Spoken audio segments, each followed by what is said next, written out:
Ayan, cash out na rin tayo. Ito yung ating 3368 paid June 25, 2024. Salamat sa inyong suporta. No, ngayon ko lang notice, oh, grabe, oh. Oh, stars in streaming ads. So, dalawang source po yan, oh. Ito yung stars. So, meron tayong dalawang source of income.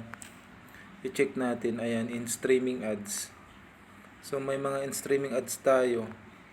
Stars to be paid, streaming ads process. So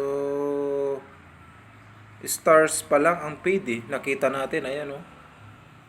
So mga stars pa lang, no, lahat ng mga star natin. Salamat sa star sender at saka mga nanonood ng ating mga video. So ganun lang, no, nagulat ako kasi ngayon ko lang nakita talaga ito. June 25 pala, may laman na yung East Bank natin. Nako, maiipon yan. Tuloy-tuloy na yan, ha. Salamat sa inyong suporta, sa lahat ng mga sumuport. Salamat po sa inyong lahat.